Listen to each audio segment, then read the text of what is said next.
We are recording this podcast on the lands of the Wurundjeri people of the Kulin Nation. We wish to pay our respects to elders past, present and emerging, and extend our respects to any Aboriginal or Torres Strait Islander people who may be listening. Happy holidays, everyone. I'm Priscilla. And I'm Elise. Welcome to Novel Feelings, where two psychologists take a deep dive into your favorite fiction novels. Today, we are actually talking about our favourite reads of 2021. Look, we are on a bit of a hiatus, but, just popping our heads in here to say, hey, we read some cool books. We kind of want to talk about them.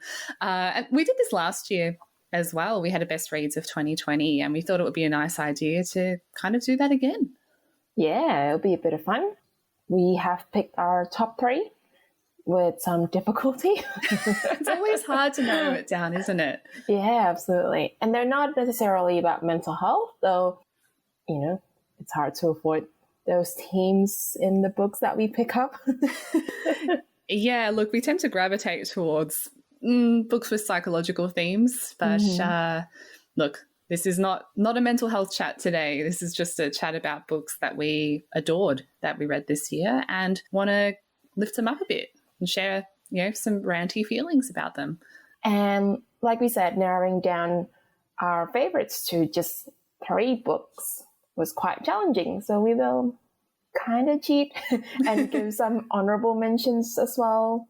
And just a note that today we won't be going in depth about the books, and we will not be having any spoilers. So unlike our usual discussions, which are extremely spoiler heavy, we want to just, I suppose, keep it pretty basic and pretty light and share why we like them, but not do the deep dive that we normally would do. Yeah. So hopefully this encourages you to maybe pick up some of these books and see if they're for you. Okay. All right, so what have you been up to since we went on our hiatus, or our mini hiatus that didn't last that long? Work? My life has just been focused on work lately, I think. We did go to Frozen the musical. That's like the most exciting thing that's happened lately. It was pretty exciting. That was a good night. Yes, it was. I suppose apart from work, I have been making the most out of life outside of lockdown. So catching up with friends, sitting down in a restaurant and having meals that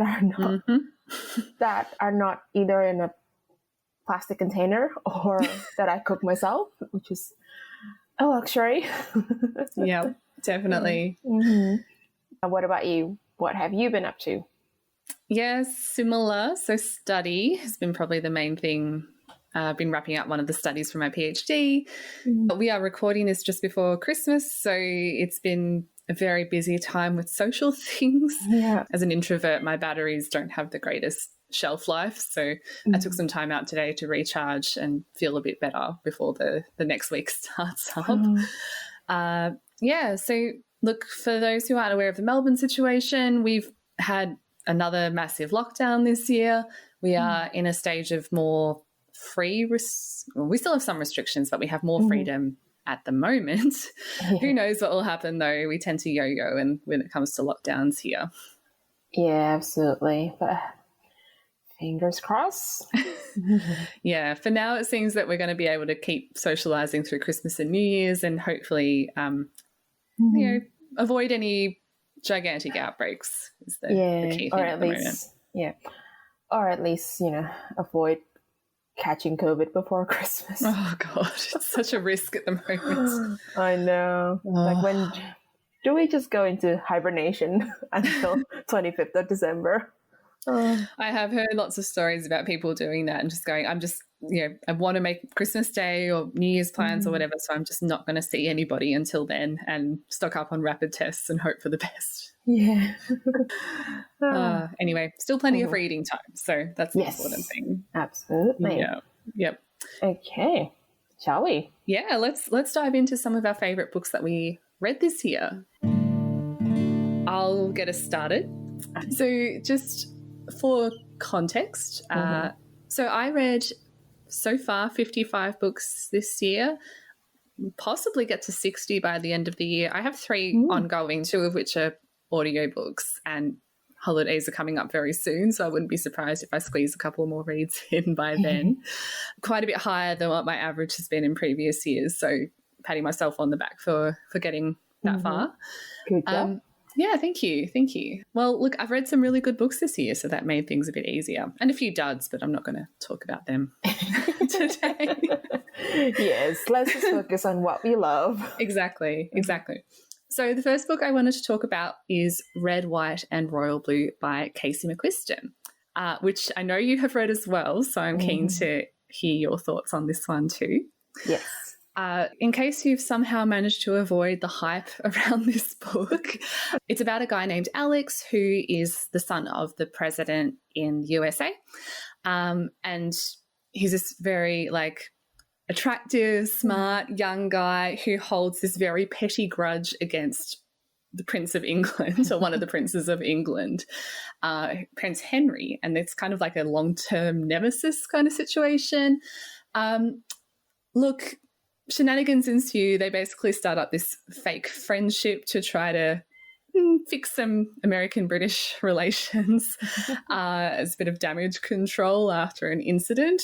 Yeah. Look, it's a romance. You can kind of see where this is going, can't you? But look, I love this book. I thought it was, fantastic. Thank you for letting me borrow your copy, I think, before you even read it. I was like, I'm not going to get to this one for a while. You can have it first. Thank you kindly. I picked it up and didn't know heaps about it. I just knew that it had a lot of hype and I really enjoyed it. I thought this book was hilarious. It was really, really witty, when you just get a group of characters together that just have excellent chef's kiss kind of banter right from the start. And I really enjoyed the romance that was in this book, which is a sort of, would you classify this as enemies to lovers? I guess it kind of was. Kind of, but not, what's the word? They're not real enemies in that they don't have fundamental differences or hatred for each other. They just... That is pettiness. Yeah, absolutely. They have a grudge against each other for no real good reason. So, sort of soft enemies to lovers, I guess. It's like high school enemies to lovers, Yes. It's not like I want to destroy the world and you have to stop me kind of enemies. Yeah, and it's this very high stakes kind of romance as well because they're both incredibly famous people trying to sort of form this friendship which then blossoms into a romance and trying to sort of keep it on the down low, which turns out to be pretty damn difficult. Yep. So I just really enjoyed it. It was a really fun read. It does touch on some heavy themes at times, but overall, it just made me feel kind of warm and fuzzy. Casey McQuiston has turned out to be one of my, upcoming possibly favourite contemporary romance writers. I've read one of their other books as well, which came out this year, One Last Stop, which is another fantastic book. It's an honourable mention for me. Just because I didn't enjoy it quite as much as Red, White and Royal Blue, but I still really liked it a lot. So if I had more time and maybe I'd rant about that one too. But I really enjoyed both of those reads that came out this year. And looking forward to reading Casey's next book, which I think comes out next year as well. So if they keep this trend going, I'll be pretty happy. Just a couple of things to note. So this is in an alternative timeline where Trump was never president, which makes me very happy as well. It goes straight from the Obamas to Alex's mum as the president, Ellen. So, quite enjoy that. And this book is often shelved as young adult or even teen. It belongs more in the adult section. It's Casey McQuiston describes it as new adult, which I think fits pretty closely, but it may not be appropriate for younger readers at times. Yeah, no. There's sex in it, people. So, I mean, YA has sex in it as well, but not this level, I suppose, of descriptions. Yeah, it's a bit more explicit than YA typically would be. So, just a word of warning if you don't like reading those types of books. Yeah. One of our friends is currently, or has just finished wrapping up reading One Last Stop and described it as the horny train book. So, or a lot hornier than I thought it would be. So, similar levels may apply to Red, White and Royal Blue. Yeah. Well, I look forward to reading the horny train book. Soon. Yes, soon. I have to lend you my copy. Yes. Yeah. I look forward to that. Yeah. Anyway, what were your thoughts on this book? I loved it as well. I was fully prepared to be disappointed just because of how much hype there was around this on Bookstagram and the book corner of the internet in general. So I'm like, it can't be that good. So I came in with like tempered expectation, but it completely blew me out of the waters with just how good it was. And just, it feels like one of those. It feels like a really good rom-com. It's got that vibe of, as you say, the witty banters and really fun characters, but with the right emotions there as well. Yeah, and I know it's been optioned for film as well, so maybe we will see it as a movie. Though I feel like most romance adaptations tend to be a bit on the shittier side anyway. Oh, yeah. I'm sort of hoping that there's a trend towards, rom-com having a resurgence and that people will actually do that genre well again. Because when we were young, in the 90s, there seemed to be really good rom-coms and then that just stopped. Yeah, so, the formulaic early 2000s rom-coms just kind of took over. I want to see a feminist, sex-positive romance boom, I guess. Yeah, I feel like Bridgerton did start, well, Bridgerton may have started that trend, so we'll see. Yeah, hopefully it opened the gate. Hopefully. Anyway, that was Red, White and Royal Blue. I should note that I'm not talking about these in any particular order as well, but the 3 books I've chosen were all 5-star reads for me, so I'll just note that now. Yeah, awesome. How about you? How did you go with your reading this year? Well, I initially set my goal for 50 books, and then I met that in September, I think. Something like that. And then I put it up on Instagram story and I was like, should I increase this by 10 and make it 60 books? And I made a poll. And then the majority of people said, yeah, go for it. As if they're going to say no. Well, some people did actually. I was like, all right, let's give this a go. And now I have read 60 books this year. Nice work. Thank you. Yeah. I also have 3 books on the go, one of which is a romance novel. So that might be finished before the end of the year. So we'll see. But I think more interestingly, according to my stats on the story graph, I had 9 5-star reads. Wow. So that's a pretty good year. Yeah, that is pretty good. I had 7, but a few of those were rereads, so I won't necessarily count them for this year. Fair enough. I suppose one of those 5 stars was A Monster Calls, which is a reread. In addition to A Monster Calls, 3 of the 5-star reads we already reviewed on this podcast / our blog. So I'm not going to talk about those today. I'll give some love to the other ones. Fair enough. One of my top 3 books today is What I Like About Me by Jenna Guillaume. So this is a love or YA book. The main character is a teenage girl called Maisie Martin. I believe she's in year 12. And it's, it's about the summer. Well, not that summer.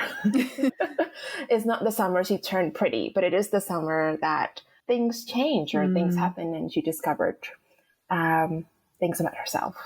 Okay. So she spent most of her life hiding her body from people. And she's decided to enter a beauty pageant this time. And there's family drama going on, a romance subplot happening in the background as well. And it's overall, it feels like a really good teen movie. It's funny, it's got that summery feeling. The characters are just delightful. Like Maisie is so funny in the way she narrates the story, but there are also genuine emotional beats in there. I obviously had a very different life from Maisie, given that I grew up in Indonesia and she grew up in Australia. But a lot of the insecurities about her body, the pining for the cute boy and the family stuff, a lot of that really, I feel, are universal themes, and they struck a chord with me. I also picked this up one night during a lockdown. Don't remember which one it was now. We've had so many. I know, yeah. And I just didn't stop. Like, I think I read this for 3 to 4 hours. And just marathoned it. Well done. Yeah, because I was like, oh, this is fun. And then it just didn't stop reading.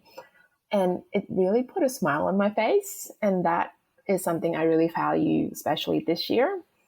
Yeah, so it's really, really good. Yeah, sounds really cute and like just kind of like breezy in a good way. Yeah, absolutely. Like, themes of the story are not the same, but it made me think of the Things I Hate About You or Legally Blonde, that kind of vibe or mood. Maybe this one needs a rom-com as well, or a teen movie. Teen rom-com. Yeah. Wouldn't it be great, like, if you could have more Australian teen rom-com? That would be nice. We don't get that many movies in general in Australia. Well, you and I have had this chat about Leanne Moriarty's Nine Perfect Strangers and how it's like so Australian in the book, and then that all just disappeared.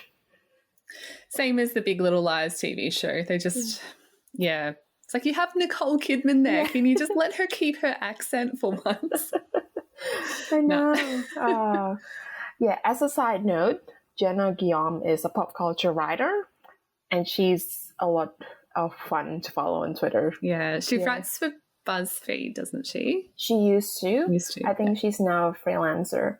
Yeah. But I love her taste in pop culture. So, yeah, I recommend following her on Twitter. Good recommendation. Hey. I know she posts about BTS a lot. She does now, yes. Yeah. That's the one thing I don't understand. But she still has good, like, Christmas movies, recommendations, and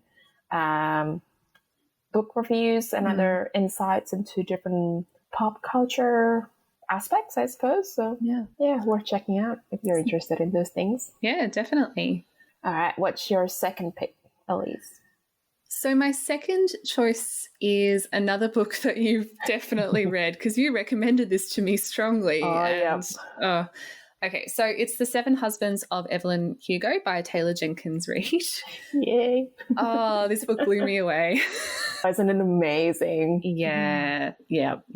So, look, this book is about an aging and reclusive Hollywood movie star, Evelyn Hugo, who decides that it's time for her to share her truth about what her life has been like, all the glamour and the scandal that she's had. So she gets in contact with a journalist, Monique, who basically learns about her life story. So everything from, her big break as a teenager to all 7 husbands that she's had, and some forbidden romance that happened along the way too.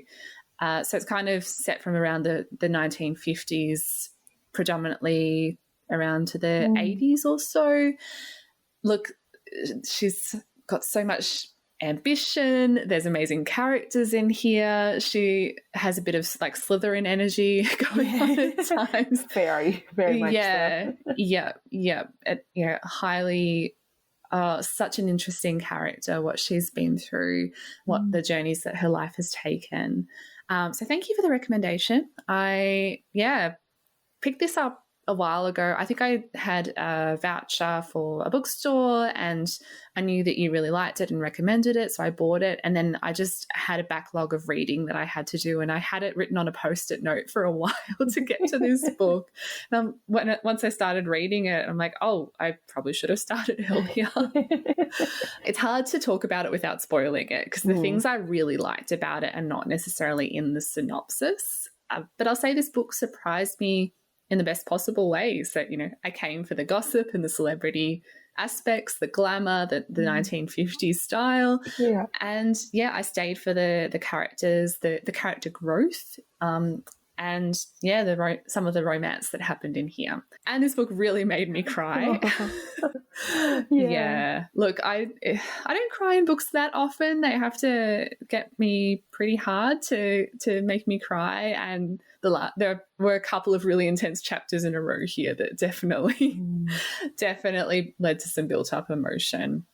Yeah, also had some really great discussions and themes around sexuality, race, and gender roles, which I really appreciated too. Yay. I'm so happy you loved this one. This is one of those books where when I can, I really want like a hardback because it's like one of my all-time favorites and I want a copy of it sitting on my shelf. It's just, yeah, another one of those extremely hype books on Instagram. Yeah. That I was like, let's just check it out. And then it blew me away. Yeah, I think you covered everything. I don't have anything to say except that I will recommend this to everyone. I also want to make the green dress that's on the cover. Oh, I know. Yeah, it is being made into a movie, I believe. Is it? Oh, that's interesting. I didn't know this one had the rights sold. I was just thinking, this would make a great 7-part miniseries or something, 1 part per husband. Yeah. Well, looking forward to seeing that once it does come out. I'm glad I got to read the book before the movie because I don't know how it's going to hold up to it, but hoping for the best. Yeah. All right. So good. So good. Book number 2 for you. What was it? Okay, so this is a completely different book from, the ones that we've talked about so far, in that it is a middle grade book. Yeah. Don't typically read a lot of middle grade, do you? I don't. So this was quite a departure for me. Anyway, it's called Tiger Daughter by Rebecca Lim. It tells the story of Wen Cho, who is the daughter and only child of Chinese immigrants to Australia. And they are struggling with that move. Wen and her friend Henry both dream of an escape out of their unhappy circumstances. Henry's parents are also struggling immigrants. They're really poor and unhappy. And then tragedy strikes. And it takes all of Wen's resilience and resourcefulness to get herself and Henry through that aftermath and to pursue their dream of entering the selective high school far from their home. So I'll read this quote from Rebecca Lim on the inspiration for Tiger Daughter, because this is the reason I picked it up. A parent-teacher interview for my Year 7 daughter drove home to me how much the Australian literary canon for children had not moved in over 30 years. Authentic, own voices migrant stories are still largely missing from published Australian fiction for children, and Tiger Daughter was a very visceral response to the gap between what was being recommended for my daughter to read and the actual student demographic at my daughter's school, predominantly Asian and South Asian first generation or second generation kids. Yeah, I thought this was really interesting. So I wanted to read it because obviously she's writing a non-voice and migrant story to begin with. And does she have any other books that you know of? I think she edited an anthology called Meet Me at the Intersection. Ah, yes. Yes. That our good friend Wendy was involved with. Yep. That's right. So I haven't read any other books from Rebecca Lim, but this one was really, how do I describe it? It's because it's a middle grade novel. It was a quick read for me, an adult. On the other hand, it really tackled some difficult topics like misogyny, suicide, coercive control, and domestic abuse. And it really highlights the barriers that can exist for migrants. There's the language issue, the fact that your education may be worth nothing in Australia. You can't continue your career. And that change from being, considered highly educated and a promising career to really struggling and being dismissed, I suppose, can be really destructive to someone's mental health and their personality. Yeah, absolutely. Yeah, and also just how lonely it all can be, especially when you don't have your family, you don't speak the language, you don't know anyone. It's really isolating. Wen is in this quite terrible situation with a dad who doesn't appreciate having a daughter, doesn't see the value, I suppose, in a daughter, and is struggling with that fall, I suppose, from being a promising doctor to working in a Chinese restaurant and taking it out on his wife and child.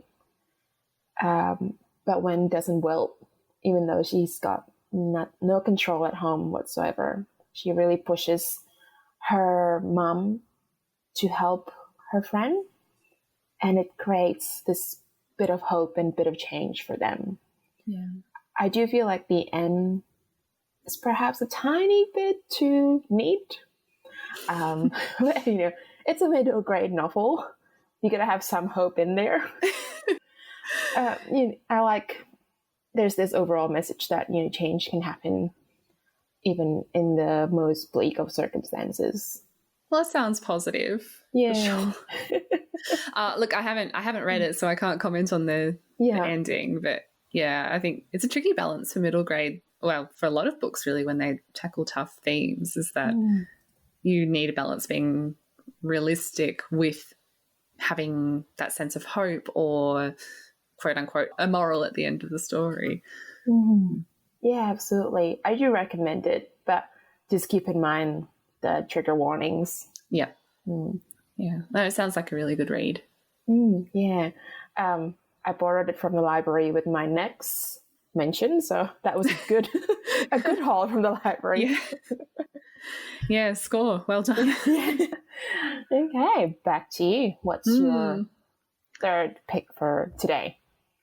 Maybe continuing on with some of these themes that you've mentioned to a degree. My third book that I'm recommending today is Educated by Tara Westover. I am going to do that thing where I probably call her Tara instead of Tara at times, because that's the typical Australian pronunciation. So my apologies for my inevitable slip up there. So this is a nonfiction book, which is slightly out of character for me as someone who reads probably maybe like 2% of my books as nonfiction. But yeah, this I found to be really powerful. So just the synopsis. So Tara Westover was 17 the first time she set foot in a classroom. She was raised by isolated survivalists in Idaho, so very, very religious, fundamentalist Mormons who were preparing for the end of the world by stockpiling with the head for the hills bag, who didn't believe in traditional medicine and tried to use different healing techniques, who believed that education wasn't really, didn't have the same mainstream views as others might have when it comes to education. And lacking any formal education, Tara began to educate herself and slowly over time sort of realised how different her family was from what else was going on from different areas of the world and people with different belief systems. Look, this was a book that was not chosen by me. It was a book club pick for my uni group book club. And I hadn't actually heard of it before then. But once I picked it up and sort of did a bit of reading on it, realised just how popular it was when it was released a couple of years ago. And I'm really glad that I did end up reading it. Very powerful, very hard to read at times. So this book is very much, it's an autobiography. It starts in her childhood and sort of things just keep building and building and building in intensity and the tricky things that she goes through. And it needs a real, a content warning for graphic descriptions of injuries, domestic violence and other types of familial abuse. You need to be in the right frame of mind to tackle this book. I had to read it pretty slowly, to be honest, when I was reading it. And it's just a really incredible story, what she's been through and where her life is now compared to what it was when she was growing up. And look, like some autobiographies, it is hard to tell at times how much of it is truth and how much of it is subjective and how much of it is childhood memories versus what actually happened. But sometimes the truth is stranger than fiction, so who knows? But I know the family have come out and denied a lot of what happened or tried to put a different spin on things. But, you know, knowing some of the intense things that can happen when you're isolated from mainstream society, I wouldn't be surprised if there is a lot of truth in what she's been through.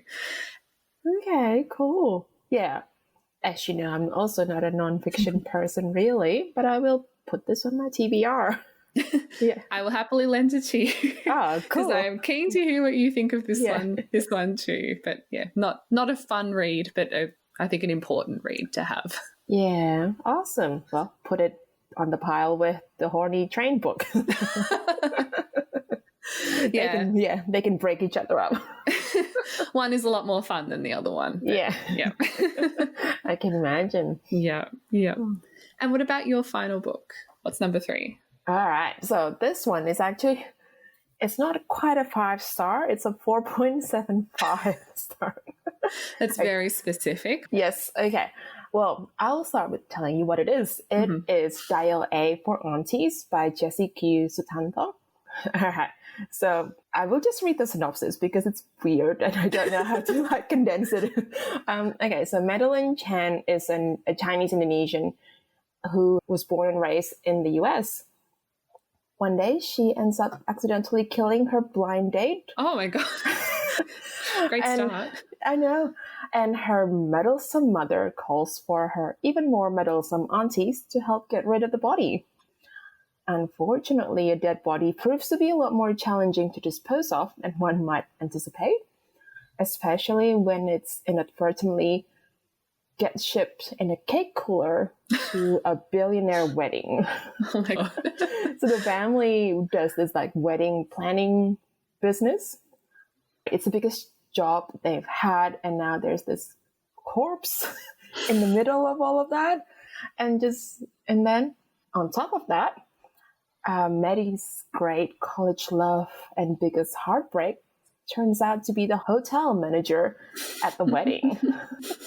So now Maddie has to escape murder charges, deal with this ex, and pull off a stunning wedding all in one weekend. It's wild. It sounds like high stakes, very high stakes. Yeah, extremely. So my feelings about this book kind of come in 2 layers. There's the emotional response to it, and there's the more critical reader response, I suppose. I'll start with the more emotional response. So Maddie and I come from very similar background culturally. So we're both Chinese Indonesian. She grew up in America. I didn't grow up in Australia, but I've been here long enough by now. There are a number of details that don't quite match up. Chinese Indonesian is quite a broad description, and they're not, we're not all the same. Surprise, surprise. Surprise.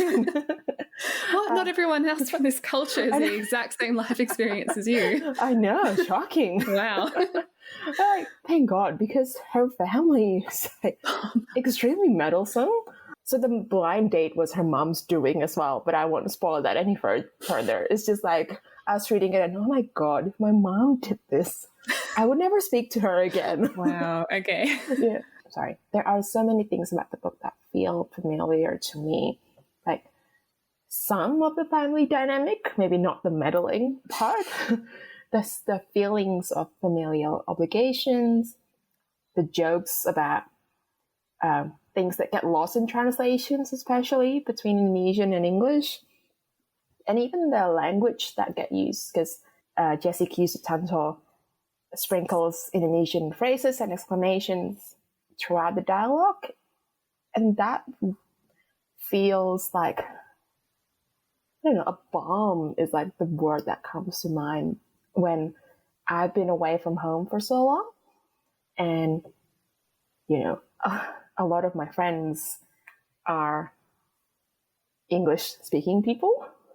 I don't use Indonesian casually in conversation. So there's something comforting, I guess, about seeing it on the page. And I don't know, there's a sense of home about it. So that was really nice, particularly when you take into consideration the context that I haven't been able to go home since 2020. So that's why I feel like this book really struck a chord with me. And it is a fun read. It's just, you go along for the ride. It's just twist after twist. And I'm like, oh my God, wow. Like, surely nothing else can happen now. And it is funny in that kind of mortifying way. Look, I'm glad you relate to, family dynamics and the language use and various other bits and not the whole murder aspect or the... Yes. Trying to hide a dead body.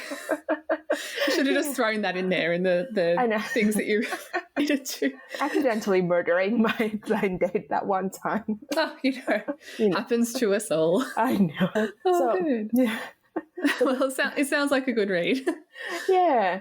I mean, the thing that knocked off the quarter star is that you really, at some stage, suspend disbelief about the kind of things that happen. And, it does border on slightly ridiculous. Not to the point that I would, give up on the book or call the characters unkind things, which apparently people have done sometimes. It just is that sort of wacky, oddball comedy. So, I am quite happy to suspend disbelief and go along with the story. I feel like even the synopsis, it does have that slightly ridiculous tinge to it, that if you read it, you kind of have to be in for the ride. You jumped onto this, you sort of knew what you were getting into, right? Yeah, you knew this wasn't going to be educated by the Tarot Whistleblowers. There's a certain, you have to commit, I think, if you're going to jump in with that type of synopsis. Yeah, absolutely. And it's getting a sequel. Okay. Yeah. I don't know what kind of shenanigans they can get into. Maybe not another murder. Maybe not. But it should be fun. I'm keeping an eye on it. It's also getting adapted into a Netflix movie, I think. Excellent.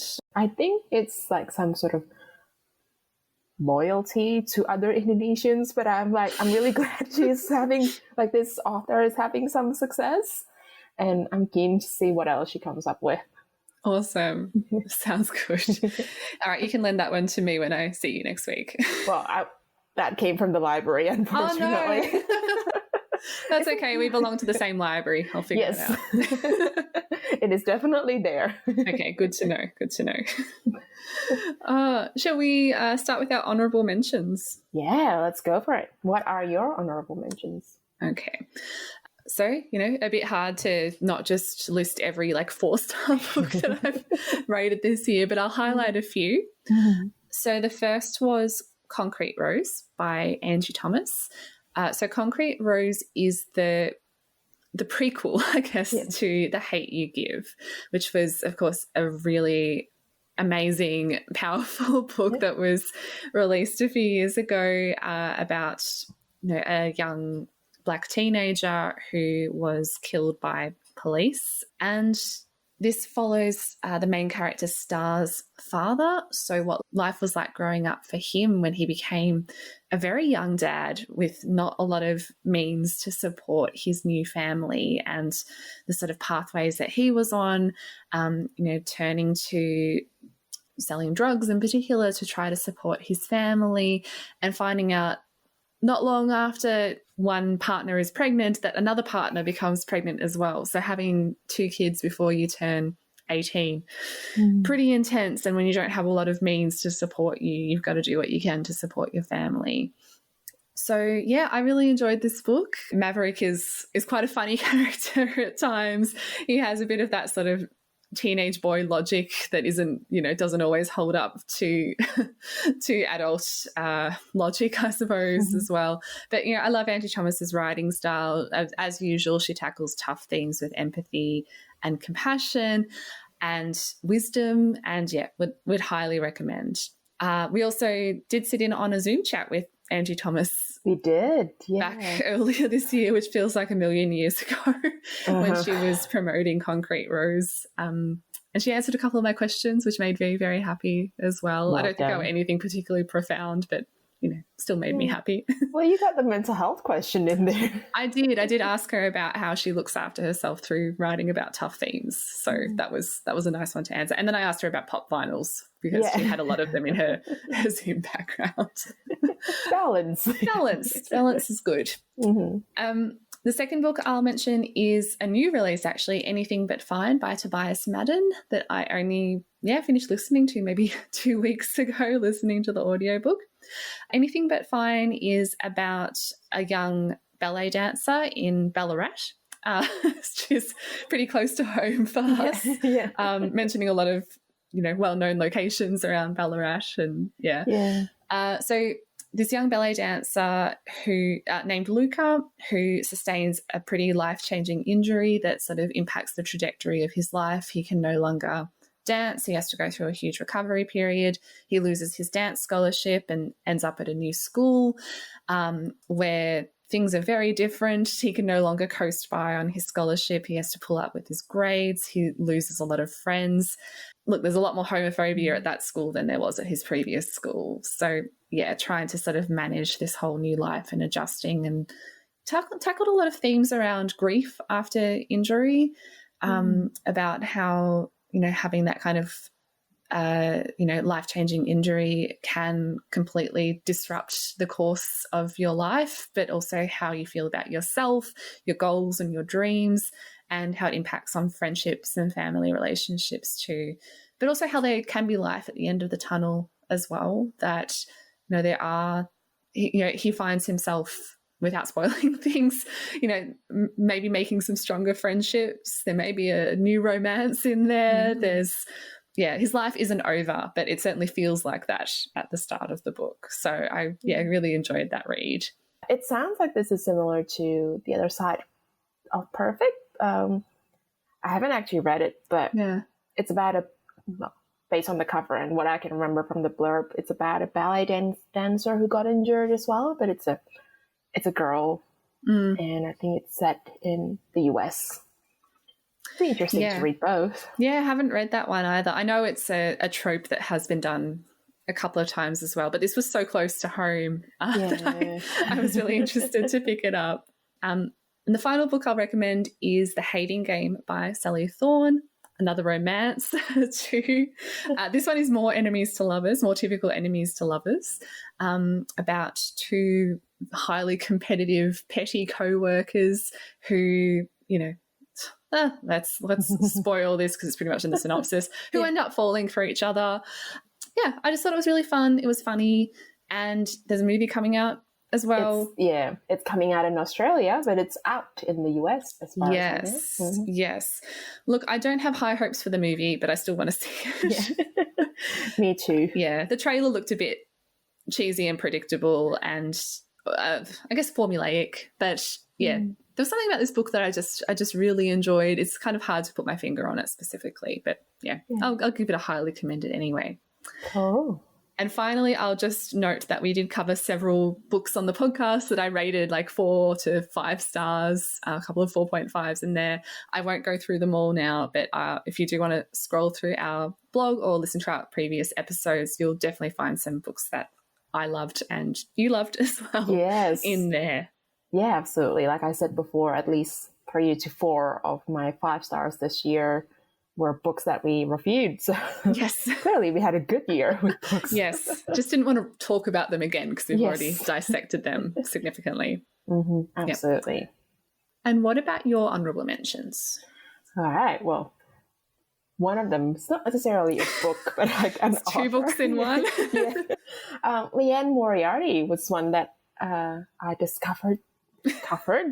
Like she's been out there, like she has so many books. And like being extremely successful, and I just like casually did not get on that train. But I read 9 Perfect Strangers and Big Little Lies this year. Just like could not stop.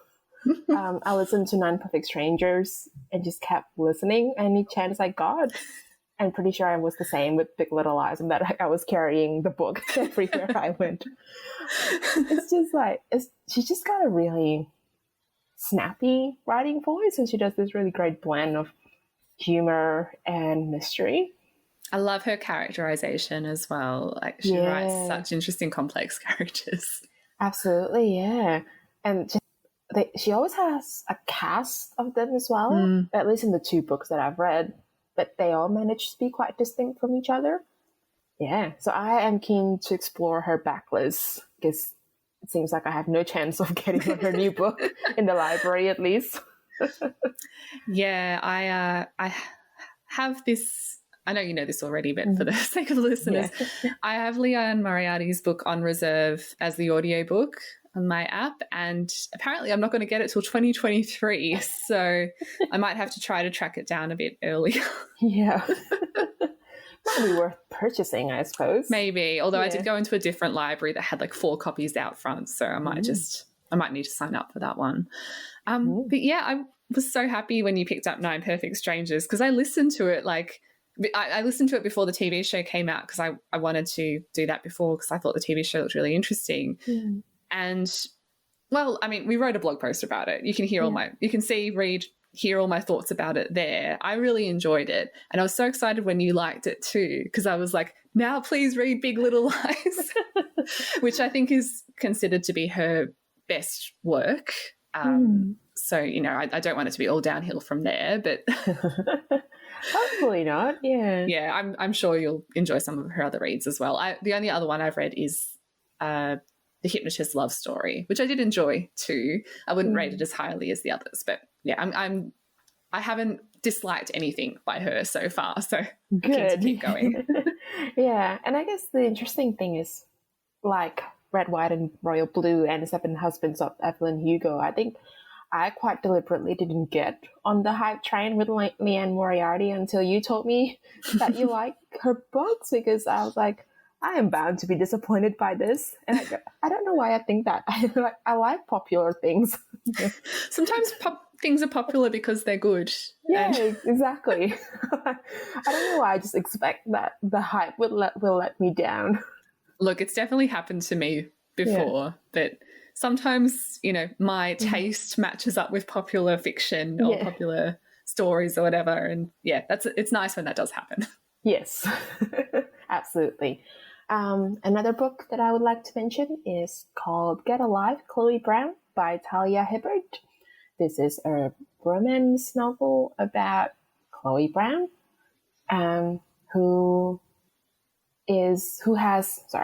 this is about Chloe Brown, who experienced a near-death experience and realized that her life isn't quite that exciting, and decides to make a list of adventures and recruits a man who she thinks is a bad boy, I suppose, to help her with those adventures. What I like about this one is that Chloe has chronic pain due to fibromyalgia. So that's a really interesting representation that I haven't read a lot of. And her love interest, Red, has trauma from an abusive relationship. And this is one of the few instances where the term triggered is used and portrayed accurately. We don't see that a lot too. Yeah, I know. And like used in such a way that that third act breakup makes sense to me. Yeah. And then my other honorable mention is 2 books in one as well. It's Alicia Rye's Modern Love series. She's also really good with representation, so very diverse couples. Mental health issues are big in both books in terms of, their name described, but the characters also, most of them are actively addressing them, or if they're not, then they're experiencing the downside of not addressing what's going on. And the romance is on point as well. Excellent. But I like to hear. Yes. I didn't put this on here because it feels like it was a million years ago, but I read the Cruel Prince series. Well, that's not the name of the series, is it? The Fog of the Air series. I read the Fog of the Air series in January this year. But wow. Yeah. A million years ago, right? Yeah, absolutely. I was like scrolling through my stats and I'm like, that was this year. Not that long after I ranted about it in our previous Best Books of the Year episode. And I was like, please read The Cruel Prince. Yeah. And yes, I did. And, of course, you are right. They were excellent. I rated the last book 5 stars, actually, because I thought it was just perfect conclusion. Yeah, I really actually want to reread the rest of the series because we covered the first book in the series with the Read It Next podcast, and it just kind of made me want to reread the whole thing again because it held up really well. Yeah. Yeah, do it. Yeah. And then the Cardin's book came out this year as well, the illustrated book, which was just a nice little cherry on top of the series too. Like I had no idea that was coming up until I started to see posts about it. I'm like, what? I didn't know I needed this in my life, but I do. And there it is. Yeah. So if you want to read about, the fairy prince trying boba for the first time and so on. Yeah. I'm really glad you like them. One thing that we've been doing this year is we've started catching up with some friends about forming our own little book club about books that we like and the risk of sharing them with other people and if they don't like them, what it means. So, we call it Danger Book Club. We cycle around everyone who chooses a book that they love and everyone reads it and then we chat about it and dissect it, and that's the danger. What if they don't love what you love? So look, this is our own little mini Danger Book Club at times because, when I so highly recommended The Cruel Prince and was very enthusiastic about it, I was like, oh no, what if she doesn't like it? Yeah. It happens sometimes, but I'm glad that you enjoyed this one. Yes, absolutely. I think this year we've done pretty well, with recommending books to each other. Yeah. Well, you've never recommended a book to me that I've actively disliked. There have been some that maybe I haven't been as, enthusiastic about as you have, or maybe just didn't, have as much of an emotional response as you did. And I'm sure vice versa. Yeah. But there's never been anything where I've been like, oh, this is awkward. I don't know what to do here. Yeah, that's right. Which is good because that would be a test of our friendship. Yes. We generally have pretty overlapping taste in books. So yeah, that's right. Hence we're still doing this together. All right. I think that's all for today. Yeah, I think that's everything. Talked about plenty of books and looking forward to reading a lot more in 2022. Well, not not necessarily going to read more than I did this year, but hopefully not. Hopefully we'll be having some semblance of a regular social life. Hoping to continue with some great 5-star reads. Yes, absolutely. Yes. Well, that's everything for today. Remember to check out our website, novelfeelings.com, and follow us on Instagram, Twitter, and Goodreads at novel_feelings. We are the most active on Instagram at the moment. We post there regularly. We do little mini book reviews. We do reels now. That's a thing that we do. Book photography and so on. And still with that kind of mental health lens. And we are still doing written reviews on our website blog. So please check that out. Podcast is still technically on hiatus. But of course, keep us in your feeds. Who knows when we will be able to post next. But, never say never. Absolutely. Maybe just like this one, we'll just pop up randomly some months in the future. Of course. You can also find me online. So I am at Pave with Books with an extra S at Instagram. And at time of recording, it is actually active again. Yay! So you'll find my reviews there. And sometimes I cross-promote what we're doing as well. Exactly. Well, thank you so much for listening, everybody. Hope you have a lovely new year and a wonderful 2022. Yeah, enjoy the end of the year. Have a good break. See you next year. Bye.